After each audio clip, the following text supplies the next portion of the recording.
오늘 본문 이사야서 30장은 신실한 아버지를 배반하고 패역을 저지른 자녀들에 관한 이야기를 할 수 있습니다. 아버지는 자녀들이 갓난아기 때부터 사랑과 은혜로 가르쳤고 기르셨습니다. 하지만 이 자녀들이 어느 정도 자라고 나니까 자꾸만 이 아버지를 거역하고 심지어 아버지를 아버지로 인정하지 않으려고 하고 있습니다. 오히려 자신을 학대하고 부려먹었던 이 애굽이라는 사람을 더 의지하고 그를 아버지처럼 섬기는 것이지요. 참으로 패역한 백성들의 모습이라 할 수 있습니다. 이사야서 30장 1절부터 17절까지는 바로 그러한 자녀들의 배신과 배반에 상처 입은 하나님 아버지의 절규와 함께 그 아버지를 헤아리지 못하고 더욱더 하나님을 향하여 독소를 날리는 패역한 백성들을 대조하며 보여주고 있습니다.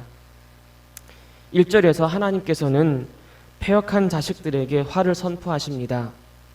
왜냐하면 2절에 보니까 이 자식들이 아버지에게 묻지도 않고 자기 멋대로 애굽을 섬기기로 했기 때문입니다. 하나님을 아버지라 부르지 아니하고 애굽을 아버지라 부르며 섬기는 하나님의 백성, 이것이 하나님의 진노를 촉발케 하였습니다. 일찍이 하나님께서는 이스라엘 백성들을 향해 애굽에 내려가지 말고 애굽을 의지하지 말라고 말씀하셨습니다. 오히려 애굽이 너희를 400여년간 노예로 삼고 학대하고 너희 자녀들을 나일강에 던져 죽게 만든 나라임을 기억하고 약속의 땅, 하나님이 너희에게 주시기로 하셨던 그 땅에서 하나님만을 왕으로, 하나님만을 아버지로 섬겨 하나님께서 주시는 하늘의 복과 땅의 복을 누리며 살아라 라고 하셨습니다. 하지만 이스라엘 백성들은 출애굽한 지 얼마 안 되어서부터 조금만 힘들면 우리가 애굽으로 돌아가자, 애굽을 섬기자라는 말을 밥 먹듯이 하기 시작했고, 오늘 본문에 이르기까지 계속해서 애굽과 동맹을 맺으려고 하고 있습니다. 하나님께서는 이런 백성들의 패역과 반역에 대해 두 가지로 심판을 내리십니다. 첫 번째는 이스라엘 백성들이 의지하는 애굽을 향한 심판이고, 두 번째는 이스라엘 백성들이 패역에 대한 심판입니다. 먼저 애굽을 향해 하나님께서는 이 애굽을 무익한 나라, 수치스러운 나라가 될 것이다 라고 하십니다. 그리하여 다음으로 애굽의 그늘로 피신하려는 이스라엘 백성들 너희도 수치를 당하고 똑같이 헛수고로 끝날 것이다 라고 말씀하십니다. 여러분, 그럼에도 불구하고 이스라엘 백성들이 얼마나 패역하고 죄악되었냐면은 10절과 11절에 보니까 하나님의 말씀을 이렇게 전하는 선지자들에게 이렇게 말을 하는 거예요. 우리에게 바른 것을 보이지 말아라. 우리에게 부드러운 말을 해라. 거짓된 것을 좀 보여라. 바른 길을 버리게 해라. 하나님을 우리 앞에 떠나시게 하라. 이렇게 말을 하고 있는 겁니다. 자신에게 듣기 좋은 말만 설교하라는 것이지요. 이렇게 우리를 심판하신 하나님을 이 이스라엘 백성들은 버리자고 말을 합니다. 자꾸만 패역의 길을 향해, 죄악된 길을 향해, 심판의 길을 향해, 멸망의 길을 향해 마치 이성 없는 짐승이 앞을 보고 달려가듯이 이 백성들은 달려가고 있는 겁니다. 이것을 오늘 본문은 패역한 이스라엘의 모습이라고 증거합니다. 우리는 하나님의 말씀이 들릴 때 자기가 원하는 말씀, 자기가 원하는 하나님만을 바라고 그 외의 하나님이나 그 외에 하나님께서 들려주시는 그 말씀을 부인하려는 이스라엘 백성들과 같은 우를 범하고 있지는 않습니까? 오늘날 많은 그리스도인들이 자기가 원하는 말씀만 들으려 하고 자기가 원하는 말씀만 묵상하려고 합니다. 자기가 원하는 하나님이 되어달라고 부르짖습니다. 이 모든 패역한 모습들이 잘못된 길임을, 잘못된 모습이라는 것을 우리는 빨리 깨닫고 벗어나야 합니다. 성도 여러분, 롯의 아내를 기억하십시오. 소돔 땅 안에서 있었다면 다 멸망하였을 것인데 하나님의 구원의 은혜로 목숨을 건진받은 롯의 가정이었지 않습니까? 하지만 피신하는 가운데 롯의 아내는 뒤돌아보지 말라고 앞만 보고 도망치라고 하였던 하나님의 명령을 어기고 되돌아봅니다. 그리하여 롯의 아내는 소금 기둥이 되어버립니다. 소돔과 같은 애굽에서 400년 동안 고통과 괴로움으로 살았던 이스라엘 백성들이 하나님의 은혜로 출애굽하여 약속의 땅 가나안에 들어와 살게 되었는데 지금 어려운 형편을 맞이하니까 다시 애굽에서 생활하며 먹고 마셨던 것들이 생각이 나는 겁니다. 그리하여 하나님의 명령을 어기고 자꾸만 애굽으로 눈을 돌립니다. 다시 말하면 패역한 마음이 가득했기 때문에 이스라엘 백성들은 하나님의 말씀을 업신여기고 자꾸만 애굽에서 생활하며 지냈던 것들을 추억하고 되돌아보는 겁니다. 그런데 오늘 본문에서 보면 이 이스라엘 백성들이 또 한 가지 정반대의 행동을 하고 있습니다. 자꾸만 멸망을 향해 앞에 있는 멸망을 향해 계속 달려가는 거예요. 소금 기둥이 되려고 발버둥 치는 겁니다. 앞만 보고 계속 달려가요. 앞에는 지금 멸망이 도사리고 있는데 뒤에서 하나님께서 돌이키라고 제발 그리로 가지 말라고 돌이키고 되돌아보기만 하면 은혜와 긍휼의 하나님이 서 계신데 자꾸만 소금 기둥이 되려 하는 겁니다. 소금 기둥같이 된 이스라엘의 모습은 어떤 모습입니까?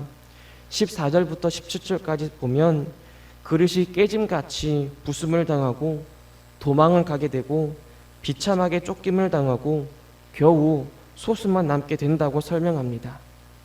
성도 여러분, 힘든 하루하루를 우리는 살아갑니다. 코로나로 인하여 많은 사람들의 생계가 위협을 받고 있습니다. 한숨밖에 나오지 않는 이 현실, 우리가 혹시 뒤돌아보며 애굽을 생각하고 있지는 않습니까? 정반대로 멸망을 향해 달려가고 있지는 않습니까? 히브리서 10장 39절은 우리에게 교훈합니다. 우리는 뒤로 물러가 멸망할 자가 아니요 오직 영혼을 구원함에 이르는 믿음을 가진 자니라. 우리는 어떠한 순간과 어떠한 환경에 처해 있더라도 인내와 믿음과 끈기로 하나님의 은혜를 기억하며 이겨나가야 하는 것입니다. 힘들다고 어렵다고 자꾸만 뒤돌아보거나 자꾸만 멸망을 향해 폐역을 향해 달려간다면 하나님 믿기 전에는 이렇게 저렇게 좋았는데 하며 믿음에서 자꾸만 뒤로 물러가 버린다면 참으로 비참한 결말을 맞이하게 되지 않겠습니까? 오히려 우리는 15절의 말씀처럼 잠잠하고 신뢰해야 합니다. 잠잠하다라는 의미는 요동하지 않는 마음 상태를 뜻합니다. 현실이 너무 힘들고 괴로워서 정신이 없을 때에 우리는 더욱 자신의 감정과 마음을 차분히 진정시켜야 한다는 것입니다. 그리고 신뢰한다라는 의미는 믿고 의지하는 결단을 뜻합니다. 현실이 아무리 암울하고 어두워도 하나님은 우리를 버리지 아니하시고 우리를 굳게 붙잡아 주심을 믿고 하나님만을 의지하는 결단이 우리에게 있어야 합니다. 우리에게는 애국과 같은 이 땅보다 비교할 수 없는 하늘의 본향을 유업으로 받은 자들입니다. 그것을 사모하며 이 땅에서 이겨나가시기를 축복합니다. 그런데 이런 심판에 이어 오늘 본문에서 이사야 30장 18절부터 패역한 이스라엘 백성들을 심판하셨던 그 하나님, 심판을 선언하신 하나님께서 이러한 준엄한 심판을 받고 자신이 얼마나 큰 죄악을 저질렀는지를 철저하게 깨달아 하나님 앞에 겸손하게 자신을 낮추고 애굽에서 돌이키고 하나님께 회개한 자들에게 베푸시는 은혜가 얼마나 큰지를 오늘 본문부터 설명하고 있습니다. 18절에서 하나님은 기다리십니다. 하나님은 그렇게 돌이켜 회개한 자들에게 은혜를 베푸시려고 기다리고 계신다라는 것입니다. 기다리시는 하나님의 마음, 여러분, 그 마음이 어떤 마음 상태입니까? 은혜를 베풀어 주시려고 지금 모든 것을 다 예배해 놓으신 상태입니다. 은혜를 베풀어 주시려고 안달이 난 상태입니다. 하나님께서는 그렇게 하나님께 돌이킨 자들에게 막 퍼주고 싶어 하시는 그런 마음 상태를 오늘 본문은 말해주고 있습니다. 이것저것 다 해주고 싶은 그 마음을 이사야 선지자는 하나님께서 기다리신다라고 표현하고 있습니다. 이어서 이사야는 하나님께서 기다리시는 이유를 은혜를 베풀려 하심이라라고 분명하게 증거합니다. 또한 하나님께서 돌이켜 하나님께로 나오는 자를 보시고 18절은 또 일어서신다라고 하나님께서 일어서신다라고 표현합니다. 여러분, 하나님께서 하늘 보좌에 앉으신 하나님께서 일어서신다라는 것은 엄청난 일입니다. 성경은 하나님의 모습을 표현할 때 종종 보좌에 앉으신 분으로 묘사합니다. 하지만 하나님께서 일어서신다라는 표현은 아주 극히 드뭅니다. 그런데 하나님께서 일어서시는 이유가 이 뭐라고 오늘 본문에서 말을 하고 있냐면은 긍휼을 베풀기 위함이다라고 본문이 증가합니다. 이처럼 하나님의 긍휼을 받는다는 것은 실로 큰 축복이라 할 수 있습니다. 그럼 좀 구체적으로 오늘 본문은 총 4가지로 하나님의 은혜와 긍휼이 얼마나 큰지를 보여주고 있습니다. 첫 번째는 18절과 19절까지 하나님께 회개하며 하나님을 기다리는 자에게 은혜와 긍휼을 베푸셔서 통곡하지 않도록 기쁨을 주시고 하늘의 복을 채우시겠다라고 기록합니다. 여러분, 하나님께 회개하고 하나님께로 눈을 돌린 자에게 긍휼이 있고 기쁨이 있고 복이 있습니다. 그런 사람은 어려운 현실로 인해 하나님께 부르짖을 때에도 하나님께 그 소리가 연락되어 은혜를 받습니다. 어느 신학자가 성도의 신앙은 날마다 회개하며 날마다 감사하는 신앙이라고 표현한 바가 있습니다.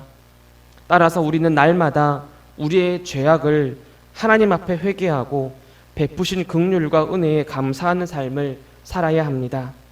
히브리서 4장 16절은 이렇게 증거합니다.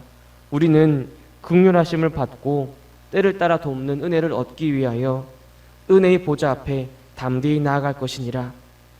때를 따라 돕는 하나님의 은혜는 긍휼함을 받은 자에게 주어집니다. 우리의 하루하루에 이 하나님의 긍휼이 부어지기를 소망합니다. 날마다 때마다 우리가 하나님 앞에 자신을 낮추고 회개할 때에 가장 낮은 자 하나님 앞에 스스로를 무가치하게 여기는 자에게 은혜가 있음을 기억하며 오늘 하루 하나님 앞에 우리 자신을 낮추고 회개하고 감사하는 저 여러분 되기를 축복합니다. 두 번째는 20절부터 22절까지 하나님께서 회개하며 하나님을 기다리는 자에게 바른 길로 가도록 인도하신다라고 기록합니다. 우리의 삶은 우리도 잘 알지 못합니다. 특히 본문 20절에서 주께서 왜 나에게 환난의 떡과 고생의 물을 주시는지 이해하지 못할 때가 참 많습니다. 그리하여 우리의 믿음은 이리저리 흔들리고 이 길을 저 길 돌아다니며 방황할 때가 많습니다. 정말 다급하고 이러지도 저러지도 못하는 현실과 상황에 맞닥뜨렸을 때 우리의 생각이 하얘지는 경험을 한 번쯤 겪어보았을 것입니다. 현실의 고난과 어려움 앞에 제대로 설 장사가 없습니다. 하지만 하나님을 의지하는 자에게는 하나님께서 친히 스승이 되어 주셔서 바른 길로 지도하신다라고 오늘 본문은 분명히 증거하십니다. 여러분, 바른 길은요 오직 하나님만이 내실 수 있습니다. 그런데 본문 21절을 보면 그 반대로 하나님 외에 다른 목소리가 야 이리로 가 저리로 가 라고 한다고 기록합니다. 세상은 세상의 가치관대로 이것이 바른 길이니 이리로 가라 저리로 가라고 우리에게 유혹하며 속삭일 때가 많습니다. 무서운 것은 이러한 세상의 가치관과 세상이 제시하는 길이 마치 바른 길인 것처럼 보여질 때가 너무나 많다라는 겁니다.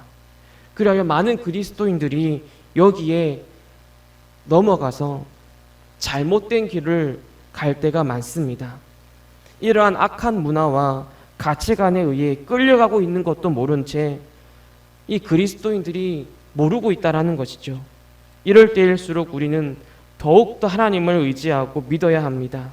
하나님께서 소리 높여 제시하시는 이 바른 길을 걸어갈 수 있는 은혜 얼마나 큽니까?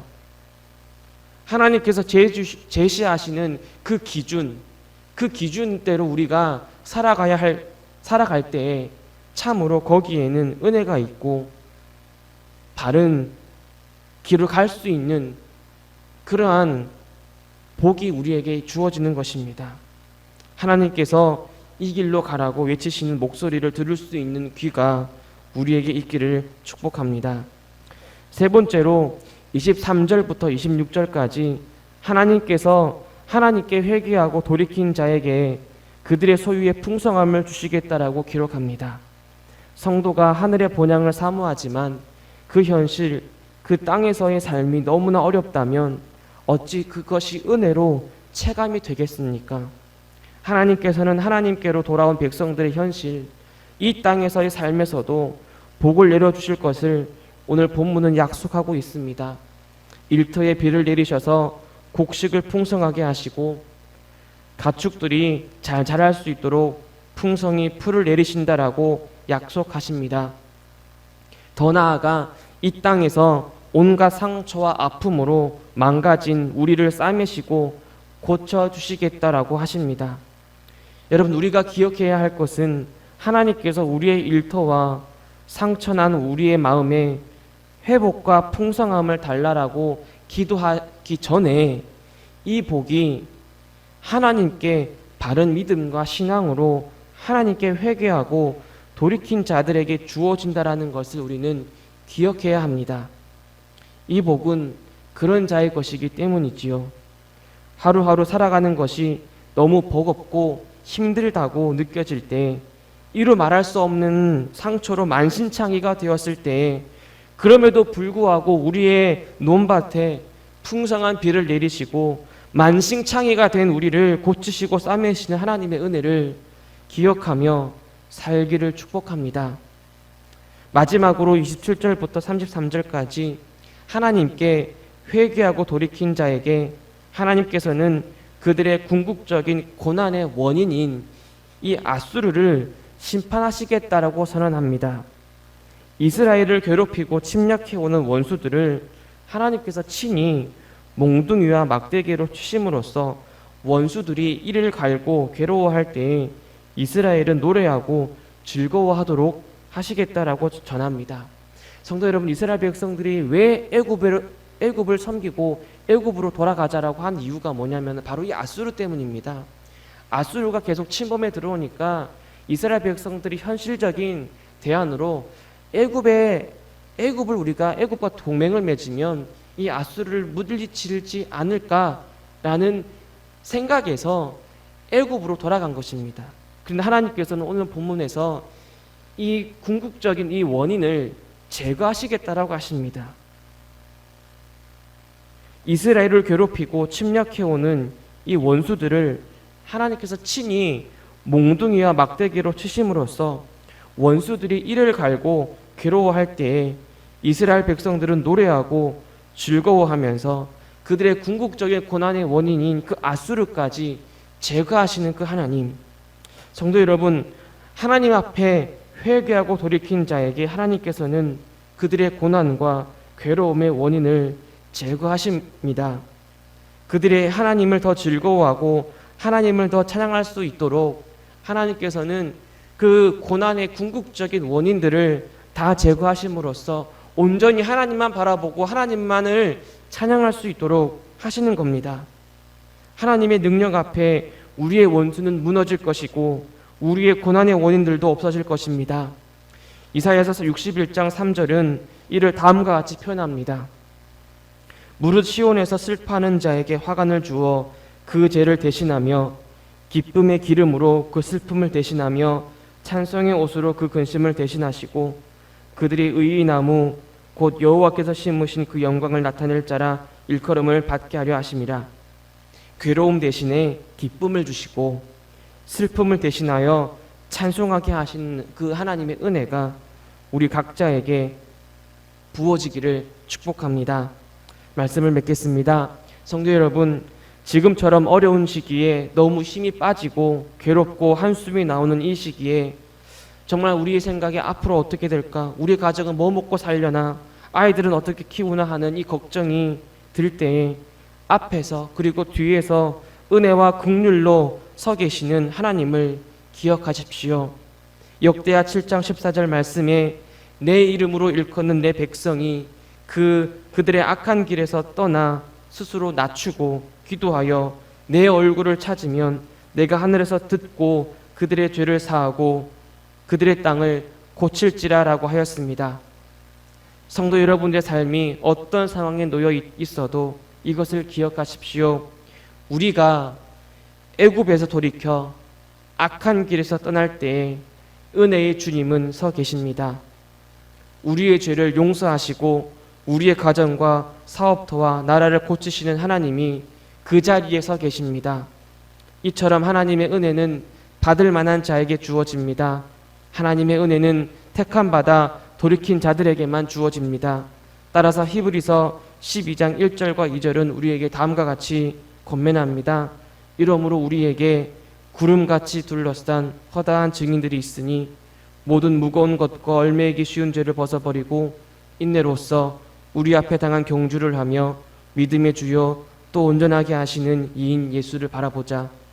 어떠한 형편과 상황 속에서도 우리에게 은혜를 베푸시고 긍휼과 복을 주시고 바른 길로 가게 하시며 우리의 원수를 물리치시는 그 하나님, 마침내 십자가 위에서 우리의 모든 죄악의 사슬들을 끊어버리시고 우리를 구원하신 하나님을 바라보며 우리 앞에 당한 경주를 하는 저 여러분들이 되기를 축복합니다. 아멘.